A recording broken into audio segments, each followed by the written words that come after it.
হ্যাঁ, আমার কথা শোনা যায় কিনা? আমরা লাইভে আছি। জি। স্যার, আসসালামু আলাইকুম।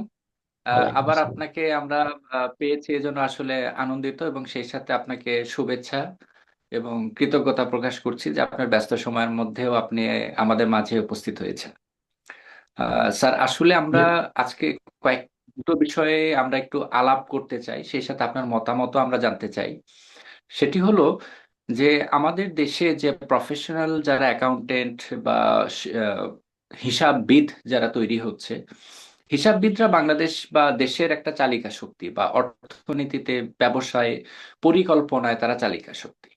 কিন্তু আমরা দেখতে পাই বাংলাদেশের সরকারে বা বাংলাদেশের অর্থনীতিতে তাদের ওতপ্রোতভাবে জড়িত, বা তাদের গুরুত্বটা অনেক কম বলে আমার কাছে মনে হয়, বা তারা এখানে ইনভলভমেন্টটা তাদের অনেক কম মনে হয়।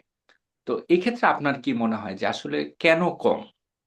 আমি যেমন আমরা বাণিজ্য মন্ত্রণালয়ে গেলে হ্যাঁ আমি অথবা আমরা আ- পরিকল্পনা মন্ত্রণালয়ে গেলে আমরা তাদের অভাবটা দেখতে পাই। আমি যদি আপনার প্রশ্নটা বুঝে থাকি, সেটা হলো আপনি বলছেন যে বাংলাদেশে বিভিন্ন মন্ত্রণালয় যারা অর্থনীতির সাথে জড়িত, মানে মন্ত্রণালয়ের নামে অর্থ মন্ত্রণালয় অর্থাৎ ফাইন্যান্স মিনিস্ট্রি, আবার বাণিজ্য মন্ত্রণালয় মানে ইউ কমার্স রাইট। মিনিস্ট্রি, অর্থাৎ কমার্স মিনিস্ট্রি এবং ফাইন্যান্স মিনিস্ট্রি। বাংলাদেশই একমাত্র দেশ যেই দেশে এই এই লাইনের এক্সপার্টরা এই মিনিস্ট্রিতে চাকরি করে না। একদম বাংলা কথা। যারা বাণিজ্যতে পাশ করে তাদেরকে বাণিজ্য মন্ত্রণালয়ে নিয়োগ হয়, এরকম কোনো ঘটনা বাংলাদেশে নাই। আবার যারা যারা ফাইন্যান্সে পাশ করে কোয়ালিফাইড বা ফাইন্যান্সে এক্সপার্ট, তাদেরকে ফাইন্যান্স মিনিস্ট্রিতে নিয়োগ হয়। এটা বাংলাদেশের ইতিহাসে নাই। বাংলাদেশের ইতিহাস হলো ভিন্ন, যে বাংলাদেশে যারা বিসিএস পাশ করে তারা ফাইন্যান্স মিনিস্ট্রিতে বিসিএস ক্যাডার হিসেবে জয়েন করেন। তারা হইতে পারে বাংলায়, হইতে পারে দর্শন, হতে পারে সংস্কৃত, হইতে পারে ফার্সি, হতে পারে সমাজবিজ্ঞান, রাষ্ট্রবিজ্ঞান, বা অন্যান্য সাবজেক্ট, ম্যাথ বা ফিজিক্স, কেমিস্ট্রি, এরকম যে কোনো সাবজেক্টের লোকেই ফাইন্যান্স মিনিস্ট্রিতে চাকরি করে। আবার যে কোনো এরকম বিভিন্ন সায়েন্সের, আর্টসের বিভিন্ন সাবজেক্টের তারা আবার বাণিজ্য মন্ত্রণালয়ে চাকরি করে, এবং বাণিজ্য মন্ত্রণালয়ের সচিব, যতজন সচিব বাংলাদেশে আছে, এরা ফাইন্যান্স মিনিস্ট্রির সচিবরা কেউ ফাইন্যান্সের কোয়ালিফাইড না। আবার বাণিজ্য মন্ত্রণালয়ে যারা সচিব বা উপদেষ্টা বা টপ লেভেলের, এরা কেউ কমার্সের এক্সপার্ট বা কমার্সের কোয়ালিফাইড না, মানে এই লাইনে খুব সর্বোচ্চ ডিগ্রিধারী বা ট্রেইনড আপ এরকম না, বরং তারা বিসিএস এর পরে বিভিন্ন ধরনের ছোটখাটো ট্রেনিং বা কিছু লং ট্রেনিং হতে পারে, এরকম নিয়ে পড়াশোনা করে জাস্ট এটা চালাচ্ছে। আর এটার কারণটা হয়, যদি আপনি বলেন কেন, কারণ কারণ হলো বাংলাদেশে কোয়ালিফাইড অ্যাকাউন্টেন্টের সংখ্যা সারা ওয়ার্ল্ডের চেয়ে সবচেয়ে কম। সারা ওয়ার্ল্ডের সবচেয়ে কম কোয়ালিফাইড অ্যাকাউন্টেন্ট বা কস্ট ম্যানেজমেন্ট অ্যাকাউন্টেন্ট বাংলাদেশেই সবচেয়ে কম।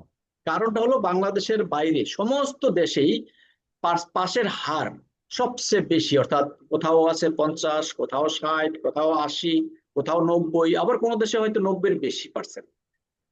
একমাত্র বাংলাদেশেই এটা 3-4% বা একটা টাইম, মানে একটা টাইম যদি পাস করে এটা 1-2% হতে পারে। বাট এভারেজে গত 48 বছরে, যখন মনে করেন কথার কথা আইসিএমএবি এস্টাবলিশ হয়েছে 77 সালে, তো 77 সাল থেকে এই পর্যন্ত আইসিএমএবি তে পরীক্ষা দিয়েছে প্রায় 35,000 লোক। তাদের 33,000 বলা যায় প্রায়, সরি 33,000, হ্যাঁ 33,000-এর মতোই প্রায় ফেল করে বসে আছে। এই এরা প্রত্যেকেই, অনেকেই 28,000 টাকা দিয়ে ভর্তি হয়েছে, এরপরে এক্সাম দিছে, আরো কিছু টাকা, এক একজনে 50, 60, 1 লাখ টাকা খরচ করছে, কিন্তু ফুললি কোয়ালিফাইড হয় না। এদের সংখ্যা প্রায় 32,000-এর উপরে। তো এরা, এদের মধ্যে 25,000 কোনোদিন হয়তো পাশও করবে না এদের ভিতরে। কারণটা হলো বাংলাদেশে একমাত্র দেশ যে এই দেশে প্রতি বছর সব অ্যাকাউন্টস ফাইন্যান্সের বিভিন্ন কমার্সের ছাত্ররা যারা কোয়ালিফাইড হতে যায়, এদের পাস পাস টোটাল যদি বলি, সবগুলো লোকাল বডি থেকে 100 জনের বেশি পাস করে না প্রতি বছর। অন অ্যাভারেজে হয়তো, যদি কোনো কথার কথা, কোনো বছর যদি 60 জন পাস করে, অন্য বছর 80 জন, হয়তো আরেক বছর হইতে পারে 120 জন, অ্যাভারেজে 100-র বেশি হয় না। কারণ গত 50 বছরে বাংলাদেশে কোয়ালিফাইড এর সংখ্যা হলো মাত্র 3500, 35,000 না, 3500, মানে প্রায় 3,500, বা কোথাও কোথাও অনেকে বলে আরো 2, 4, 10 জন, 20 জন, 100 জন হতে পারে, বা 4,000-এ ধরি। আর সারা ওয়ার্ল্ডের মধ্যে প্রায় 18 থেকে 20 কোটি মানুষের দেশ বাংলাদেশ। এই দেশে মাত্র কোয়ালিফাইডের সংখ্যা 3 থেকে 4 হাজার। আর ছোট একটা দেশ সিঙ্গাপুর, একটা উন্নত দেশ এবং ভালো দেশ, যাদের পাসপোর্ট অনেক উন্নত, এই দেশটায় 60 লক্ষ লোকের বসবাস। এর ভিতরে প্রায় 50 হাজার কোয়ালিফাইড। এবং শুধু আপনি যদি ডাটা, তাদের আপডেট ডাটা খোঁজ করেন গুগলে, চ্যাট জিপিটি, বিভিন্ন জায়গায়, সেখানে দেখবেন একদম 40 হাজার উপরে আছে। তো তাদের প্রায় লিখিত অলিখিত প্রায় 50, এবং অনেক ফরেনারও আছে যেটা ডাটাতে নাই। অনেক আছে ভার্চুয়াল কাজ করে, অনেক আছে কন্ট্রাকচুয়াল কাজ করে। তাদের সংখ্যা মিলে প্রায় জি 60 হাজার হবে। তো 60 হাজার কোয়ালিফাইড লোক সিঙ্গাপুরে 60 লক্ষর দেশে বাস করে, এই চাকরি করে বা ব্যবসা বাণিজ্য করে। এরা অ্যাকাউন্টস, ফাইন্যান্স, অর্থনীতিকে চাঙ্গা করে রাখে। এখানে কেউ ইচ্ছা করে করাপশন করতে পারে না। আর বাংলাদেশের দরজা এত উন্মুক্ত, চোর আর বাটপার দিয়ে এত ভরপুর, যে এই দেশটার ভিতরে সব জায়গায় লুটপাটের ঘটনা শুনবেন। পেপার খুললেই ব্যাংক ডাকাতি, পেপার খুললেই বাংলাদেশে টাকা বেগম পাড়ায় চলে যায় কানাডায়। বিভিন্ন দেশে বাংলাদেশে টাকা নিয়ে বড় বড় ব্যবসায়ীরা সিঙ্গাপুরে বহুত বড় অ্যামাউন্ট ট্রান্সফার করছে, অনেকে এখনো ট্রান্সফার করে। এই যে বর্তমান যে সরকার, এই সরকারের আমলেও অনেকে টাকা পাচার করতে আমরা এই যে পেপার খুললেই দেখতে পাই। এটা আপনিও দেখবেন, আপনিও তো একটা বড় গ্রুপে আছেন, ওই গ্রুপেরও নিজস্ব পেপার আছে, সেখানে দেখবেন। তো বাংলাদেশের এই যে টাকা যে বাইরে যাওয়ার মূল কারণ হলো এইটা, যে সেফগার্ড হিসেবে কাজ করবে, নিয়ন্ত্রণ করবে, কন্ট্রোল করবে, প্লাস ওয়াশ হিসাবে, বা এটাকে যারা দেখভাল করবে, এরা হলো অ্যাকাউন্টস, ফাইন্যান্স বা অর্থনীতির যারা প্রচন্ড রকমের জ্ঞানী লোক। তো এই টাইপের জ্ঞান ইন্ডিয়া, পার্শ্ববর্তী দেশ, এরা চায় না। বা আমাদের যারা শত্রু তারা চায় না। বা যারা, কথার কথা কয়, কিছুদিন আগে হাসিনার যে আমল যে ছিল, হাসিনা যে মাফিয়ার মতো চলছে, ওনার সাঙ্গ পাঙ্গরাও চায় না। তো ওই যে লোকগুলো এখনো বাংলাদেশে আছে, যার কারণে বাংলাদেশের পরিবর্তন খুব শীঘ্র হবে কিনা আমি জানি না। এইটাই হলো মূল কারণ, যে বাংলাদেশের অর্থনীতিতে আপনি যদি দেখেন, বিভিন্ন মন্ত্রণালয় যেটা প্রশ্ন করলেন যে ভূমিকাটা কি, বা কেন এখানে কোয়ালিফাইড লোকের সংখ্যা বেশি দেখতে পাচ্ছি না। আমরা যদি ভালো করে সার্চ করি, দেখবেন 15-20 জন, 25 জন লোক সরকারের বিভিন্ন মন্ত্রণালয়ে কোয়ালিফাইড হয়ে চাকরি করে। এদের সংখ্যা খুব বেশি না। কথার কথা 50 জন হতে পারে, বাট ডাটাগুলো আপডেট না। তো আমরা একটু সার্চ করলে দেখি অনেক সময় 20 জন শো করে। অনেক দেখবেন লেখা আছে আইসিএবি থেকে 18 জন, আইসিএবি থেকে 2 জন। হয়তো এটা ডাবল হতে পারে, হয়তো সব ডাটা আপডেট নাই। বা কথার কথা 50 জন হইতে পারে সরকারি চাকরি করে। কিন্তু মালয়েশিয়া একটা ছোট দেশ, বাংলাদেশের জনসংখ্যার 5 ভাগের 1 ভাগ। এই দেশটার ভিতরেও সরকারের শুধু ফাইন্যান্স মিনিস্ট্রি চালায়, এদের সংখ্যা 5 হাজার। সরকারের মন্ত্রণালয় চালায় ফাইন্যান্স, অ্যাকাউন্টস কন্ট্রোল করে, এদের সংখ্যা, সরকারের প্রতিষ্ঠানের কোয়ালিফাইড লোকজন, এদের সংখ্যা 5 হাজার। আর বাংলাদেশের ডাটাতে 50 জন শো করে না। অ্যাকচুয়ালি ডাটা আসতেছে 20 জন, হয়তো আমি মনে করি আরো কিছু জন আছে। তো এই হলো বাংলাদেশের অবস্থা। এখন আপনি দ্বিতীয় প্রশ্ন করেন। এটা হলো মানে এই হালত আর কি। জি আসলে আমাদের যদি আমরা যাদের শিক্ষাবিদরা যদি বিজনেস বা কমার্স মিনিস্ট্রি, ফাইন্যান্স মিনিস্ট্রি এবং প্ল্যানিং মিনিস্ট্রিতে সাথে যদি ইনভলভ হয়, হ্যাঁ এটা সত্য যে বাংলাদেশও এগিয়ে যাবে এবং সেই সাথে অর্থ পাচার রোধ, আমাদের সিস্টেমগুলোকে আসলে অনেক আপডেট করতে পারবে। বহির্বিশ্বগুলো আমরা যেভাবে দেখি এবং আমরা যে উদাহরণ তুলে ধরি, তা আসলে উদাহরণের পেছনে সেখানে অনেক কোয়ালিফাইড লোক কাজ করে। আমরা সেভাবে করতে করতে পারি না বা আমাদের এখানে ইনভলভমেন্ট করতে না পারার কারণে আমরা আসলে পিছিয়ে পড়ছি, তাদের প্রতিযোগিতার পেছনে পিছিয়ে যাচ্ছি। আচ্ছা, এই ক্ষেত্রে তাহলে আমরা কোয়ালিফাইড লোককে কিভাবে বাড়াতে পারি? এটার বাড়ানোর জন্য আমাদের তো প্রয়োজন, সরকারের, আমাদের তো এটা দিন এটা যত এটা যাবে এটার তত এটা বাড়তে থাকবে।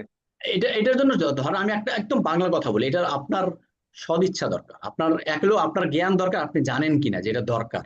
যেন আমি কথা বলি, কিন্তু আমি দেখি না সরকারের কোনো সচিব বা মন্ত্রী বা উপদেষ্টা বা টপ লেভেলের কেউ এটা নিয়ে এরকম, আমরা যে কথাটা আপনি আমি করতেছি, বলতেছি, আলোচনা করতেছি, এটা কেউ বলে না যে বাংলাদেশে অ্যাকাউন্টস ফাইন্যান্সের কোয়ালিফাইড লোকজনের সংখ্যা সারা ওয়ার্ল্ডের সবচেয়ে নগণ্য, পাশের হার সবচেয়ে কম, সবচেয়ে কম। জঘন্য। এটা কোথাও, এটা কেউ আলোচনা করে না।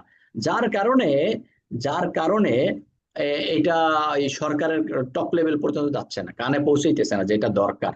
যখন এটা দরকার ফিল করবে, তখন আবার কি করবে, তারা দায়িত্ব নেবে। যেমন নিউজিল্যান্ড কয়েকদিন আগে ডিক্লেয়ার দিচ্ছে যে আমাদের দেশে কমপক্ষে 5 হাজার কোয়ালিফাইড লোক দরকার আগামী 2 বছরের মধ্যে, 28 সালের আগে।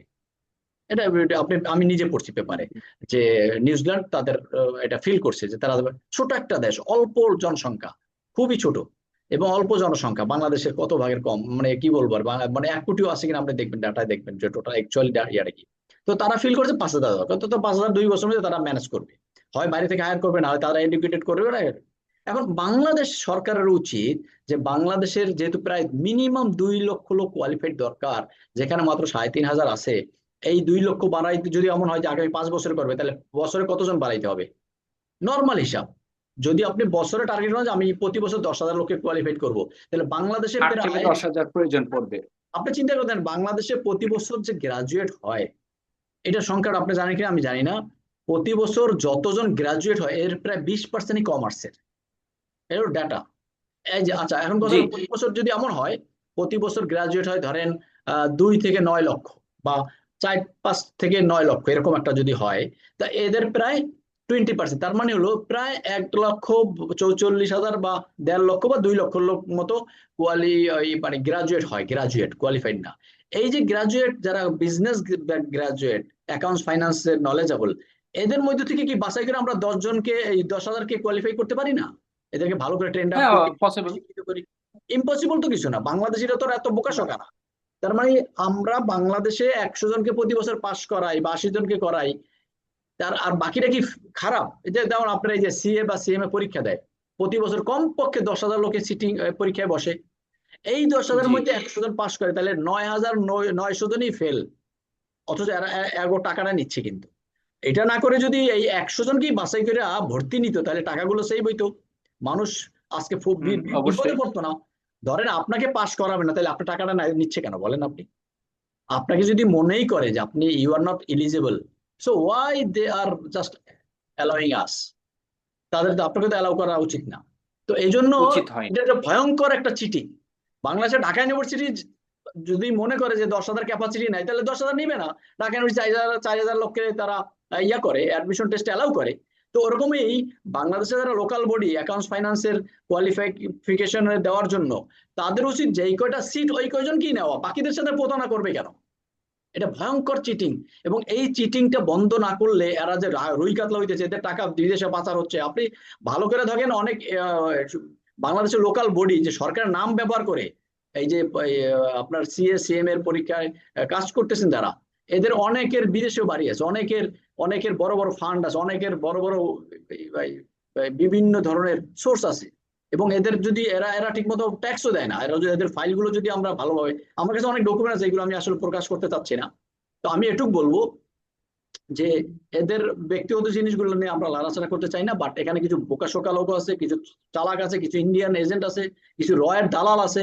বাংলাদেশের অনেক মন্ত্রণালয় এখনো রয়ের দালাল আছে, আপনি আশ্চর্য হওয়ার কিছু না, এটা সিম্পল কথা। এরা এরা চায় না বাংলাদেশের মানুষ শিক্ষিত হোক, বাংলাদেশের মানুষ মানুষ সমৃদ্ধশালী হোক, বাংলাদেশের মানুষ জেগে উঠুক। সত্য কথা, এটা হলো মেন জিনিস। এটা যার কারণে সরকারের কানে যদি পৌঁছায়, তা যদি উদ্যোগ নেয়, তাহলে আবার এগুলো সলভ হয়। এছাড়া আর কোনো, আপনার আমার কথা তার কিছু হবে না। সেই ক্ষেত্রে আসলে আমাদের কোয়ালিফাইড লোকের বিকল্প কিছু নাই। আর বিকল্প আমরা হলো যে, যেভাবে হোক হ্যাঁ, এখন আমাদের এই বিকল্প একটাই, কোয়ালিফাইড সেটা লোক হলো প্রয়োজন। সরকার যদি উদ্যোগ নিয়ে পাশের হার বাড়ায় বা রাস্তা করে দেয়, বা আরো কোনো বডি, আরো নতুন নতুন কোনো বডিকে, যেমন বাংলাদেশে প্রাইভেট পাবলিক ইউনিভার্সিটি এনাফ না, যার কারণে প্রাইভেট ইউনিভার্সিটি হয়েছে। তো এখন মানুষ জি। শিক্ষিত হয়েছে, বিদেশে যাচ্ছে, স্কলারশিপ পাচ্ছে, ভালো হয়েছে এটা। কিন্তু প্রথমে কিন্তু এটা নিয়ে অনেক বিরোধিতা করতো অনেকে। ইভেন সরকারি বা পাবলিক ইউনিভার্সিটি গুলো মনে করতো যে মনে হয় তাদের কোয়ালিটি নষ্ট হয়ে যাবে, মনে হয় তাদের জিন্দেগি ধ্বংস হয়ে যাবে, এরকম। আসলে এটা ভুল। বাংলাদেশে প্রাইভেট দেওয়া দরকার, যে কোয়ালিফাইড অ্যাকাউন্টস ফাইন্যান্সের কোয়ালিফাই করতে পারে। প্রাইভেট ইউনিভার্সিটি গুলোতে ওই সুযোগ করে দিতে পারে যে আপনাদের এখান থেকে, যেমন এসিসি একটা প্রাইভেট বডি ইউকে তে, তারা কোয়ালিফাই দিচ্ছে না, তারা ইউনিভার্সিটি, তাদের ওখানে কিন্তু জি। পড়াশোনা করলে বিএসসি ডিগ্রিও পাচ্ছে। ডিগ্রি কিন্তু এসএসসি কিন্তু একটা ডিগ্রি, কিন্তু ওই যেটা যারা ইউকে তে যেটা সিএ, এটা কিন্তু ডিগ্রি না, বাট এসএসসি এটা কিন্তু ডিগ্রি, ব্যাচেলর ডিগ্রি, বিএসসি। তো এখন এরকম ঢাকা পাবলিক ইউনিভার্সিটি বা প্রাইভেট বডিকেও বলতে পারে সরকার যে আপনাদের এখান থেকে অ্যাকাউন্টস ফাইন্যান্সের সর্বোচ্চ একটা ট্রেন্ড অফ পিপল হইতে পারে, যারা অ্যাকাউন্টস ফাইন্যান্সে ভালো করবে, তাদেরকে আরো কিছুতে ট্রেনিং করে, যেমন এই যে ঢাকা ইউনিভার্সিটি ধরেন masters of account, professional accounting আছে, এটা হইতে পারে এরকম কোয়ালিফাইড একটা বড় ইয়া। এই ধরনের উদ্যোগ নিতে হবে। অথবা আমরা যেরকম ক্যানাডিয়ান প্রোগ্রামের অফার করি, সেখানে করতে পারে, এখানে পাশের গ্যারান্টি আছে। কারণ আমরা যে বরাবরই দেখে আসছি, যারা কানাডায়, যাদের কানাডিয়ান অথরিটি যাদেরকে অ্যাপ্রুভাল দেয়, তারা আসলে ট্যালেন্টেড, এবং তারা এক্সেম্পশন পায়, স্কলারশিপ পায়, এবং অল্প সময় তারা পাশ করে, এবং তারা বিভিন্ন কোম্পানিতে সিএফও, জিএম, ডাইরেক্টর ফাইন্যান্স হিসেবে আছে, এবং এরা ভালো করতেছে। এবং আপনি দেখছেন আমাদের এখানে ফার্স্ট ব্যাচের আলহামদুলিল্লাহ সবাই পাশ করছে। তো এরকমই first batch, second batch, third batch সবাই পাশ করবে, কারণ হলে এরা যাচাই বাছাই করে নেওয়া হয়, যাদের ভিতরে ওই ধরনের নলেজ আছে, এক্সপিরিয়েন্স আছে, ভালো জ্ঞান আছে। এবং আমাদের এখানে তো জানেন আনলিমিটেড ক্লাস, সবচেয়ে সেরা মানের টিচারদের ক্লাস, এবং কালকেও একজন এফসিএ ক্লাস নেবেন, খুবই বাংলাদেশে নাম করা। এদের ক্লাসগুলো আপনি করলে আশ্চর্য হয়ে যাবেন, যে একদম প্র্যাকটিক্যাল নলেজ থেকে এবং থিওরির একটা সংমিশ্রণ। এবং নেন, যারা ক্লাস নেন তারা পুরো, মনে করেন অনেকে 15 বছর 20 বছর এই অ্যাকাউন্টস ফাইন্যান্সের টিচিং দিয়ে আসছে, এবং প্র্যাকটিক্যালি ভালো নলেজ রাখেন, সব সময় অ্যাকাউন্টস ফাইন্যান্স নিয়ে চলেন, এরা হাতে কলমে শিখিয়ে দেন। তো এইদের ক্লাসগুলো করলে এবং আনলিমিটেড ক্লাস করলে, আর আমাদের এখানে যদিও যেহেতু আমরা তাদের বিভিন্ন সুযোগ দিচ্ছি, এক্সাম প্যাটার্ন সম্পর্কে স্যাম্পল কোশ্চেন, এবং তাদের বিভিন্ন ধরনের সাজেশন দিচ্ছি, তো ফলে এখান থেকে পাশ করতেছে। আমার মনে হয় এরকম আমাদের মতো বিভিন্ন প্রতিষ্ঠান, যেগুলো কানাডার, অস্ট্রেলিয়ান বা ইউএস এর বেস প্রোগ্রামগুলো করতে পারে, যেখানে পাশের একটা নিশ্চয়তা আছে, সেখানে পাশের হার কখনোই 2-3%, 4% এরকম না। এটা ছাড়া আমার কাছে জি আর আপাতত সলিউশন হয়, তারা প্রাইভেট বিদেশে চলে যাবে, নাহলে বিদেশি কোনো কোয়ালিফিকেশন যদি বাংলাদেশে বসে সম্ভব হয় করবে, আর নয় সরকারের যদি উদ্যোগ নেয় ওই পর্যন্ত ওয়েট করতে হবে। আচ্ছা, সিএমএ কানাডা এপির পক্ষ থেকে আপনারা আইএসসিআইপি তো টিউশন প্রোভাইড করছেন, তো তাদের কি আপনারা পরীক্ষায় যাতে তারা কোয়ালিফাইড করে বা পরীক্ষা বা তারা যাতে সমৃদ্ধশালী হয়, আপনারা সেভাবে কি তাদের ক্লাস নিচ্ছেন বা তাদের সেভাবে ট্রেন করছেন বা তাদের সেভাবে এডুকেশনটা সাপোর্ট দিতে পারছেন? হ্যাঁ, তা আমরা আমাদের আমাদের কাজটা কি দেখেন, আমরা তিনটা জিনিস এনশিওর করি খুব টপ লেভেলে। একটা হলো সবচেয়ে ভালো মানের যারা ফ্যাকাল্টি বাংলাদেশ সেরা মানের টিচিং দেয়, তাদেরকে আমরা এখানে ইনক্লুড করতেছি। পাশাপাশি জি সবচেয়ে প্র্যাকটিক্যাল, যেমন আইএস, বিএস, বা এই দেখেন আইএফআরএস, যে বিভিন্ন ধরনের অ্যাকাউন্টিং যে পলিসি গুলো, বা যেই ধরনের অ্যাকাউন্টিং আহ, যেগুলো টাফ জিনিস, যেগুলো মানুষের কাছে খুব একটা ইজি না, যেইগুলোর কারণে ফেল করে, এই জিনিসগুলোর উপরে ক্লাস আমরা বেশি দেই। পাশাপাশি আমাদের ক্লাসগুলো রেকর্ড করে আবার লিঙ্ক দিই, যাতে বারবার সে দেখতে পারে। এমনিই তো এরা খুব ট্যালেন্টেড লোক, একজন এমনিই সিএফও, আজকে 20 বছর ধরে সে অ্যাকাউন্টস ফাইন্যান্স নিয়ে ব্যাট ট্যাক্স সবকিছু বোঝে। ইভেন তারা আয়কর আইনজীবী, তারা বিভিন্ন বোর্ডের সাথেও আছে। এরপরে আবার আমাদের এখানে ক্লাস করে, এরপরে আবার কন্টিনিউ সে বিভিন্ন পাস করার পর আবার ক্লাস করে। তো ফলে এদের ম্যাটেরিয়াল ভালো, টিচার ভালো, ইভেন ক্যানাডিয়ান কোয়ালিফিকেশন তো ভাই বাংলাদেশের যে কোনো কোয়ালিফিকেশন হতে পাওয়ারফুল, এটা তো আপনি আমার বলা দরকার নাই। আপনার একটা ডকুমেন্ট, আপনি জি জি এখানে জি কোয়ালিফাইড সিএমএ, আপনার ডকুমেন্টটাও বিদেশে পাঠান, আর বাংলাদেশি একটা লোকাল ডকুমেন্টও বিদেশে পাঠান, দেখেন কাকে তারা ইন্টারভিউ ডাকে। এটা সাধারণ জিনিস, এটা তো আমি দেশের বিরুদ্ধে বলতেছি না। বাংলাদেশের পাসপোর্ট নিয়ে আপনি যান, আর বিদেশি একটা পাসপোর্ট, দুইটার ডিমান্ড কোনটাই? বাংলাদেশি কোয়ালিফিকেশন, বাইরের কোয়ালিফিকেশন, এটার মধ্যে পার্থক্য তো আমরা সবাই জানি, এটা তো একমত। ইভেন আমাদের দেশের যারা আমলা, তাদের ছেলেমেয়েরা কেন বিদেশে পড়াশোনা করে? কারণ জানে বিদেশি কোয়ালিফিকেশনের দাম বেশি। এটাই তো বাস্তবতা, এটা তো এখানে অস্বীকার করার কিছু নাই। জি, থ্যাংক ইউ স্যার। আপনি ওকে। অনেকগুলো সময় আমাদের মাঝে দিলেন এবং যে সাজেশন গুলো দিলেন, আমি আশা করি যে যারা ভবিষ্যৎ প্রফেশনাল অ্যাকাউন্টেন্ট হতে চায়, আপনার হিসাববিদ হতে চায়, তারা আপনার সহায়তা পাবে, আপনার প্রতিষ্ঠানের সহায়তা পাবে। যে তো আমরা সেই আমাদের সাথে আপনার এটাই, কাছে আপনি কামনা হয়তো করি। জানেন যে আমরা কিন্তু আনলিমিটেড ক্লাস দিই, আর অন্য কেউ এটা দেয় না, এটা আমি আমরা এটা জানি কন্টিনিউ করি। জি, এবং যে কেউ এখানে দেখতে পারে এবং ইউটিউবের মাধ্যমে আপনাদের ক্লাসগুলো রেকর্ডেড থাকে, তারা জি। যে কোনো সময় অবসর যে কোনো সময় তারা আসলে এগুলো পড়তে পারে। এটা একটা অনেক সহায়ক, একটা স্টুডেন্টদের জন্য খুবই সহায়ক। এটা কোনো এমনকি সময় আজকে ক্লাসে থেকে, বুঝতে পারে নাই, ধরেন আজকে পরবর্তীতে সে আজকে এটা লাইভে ঝালাই বলে করে দিলাম, নিতে আজকে পারে। আজকে থেকে আগামী 5 বছর আমাদের ধরেন আরো প্রায় 500 ক্লাস হবে। এই 500 ক্লাসেই চাইলে তারা দেখতে পারবে, রেকর্ড শুনতে পারবে, বারবার করে দেখে দেখে তার যত রকমের দুর্বলতা আছে, যেই জায়গাটায়, যেই সেন্টেন্সটা, যেই অঙ্ক বা যেই চ্যাপ্টারে, এইগুলো বারবার সে নিজেকে ডেভেলপ করতে পারবে, মানে তার কনফিউশন আর থাকবে না। এই সুযোগটা আছে। জি, অসংখ্য ধন্যবাদ স্যার। জি। সেই সাথে আপনার শুভকামনা থাকলো এবং আমাদেরকে সময় দেওয়ার জন্য কৃতজ্ঞতা প্রকাশ করছি। জি, থ্যাংক আবার ইউ। দেখা হবে স্যার জি। আরেকটি অনুষ্ঠান ইনশাআল্লাহ। জি, জি, আসসালামু আসসালামু আলাইকুম। আলাইকুম।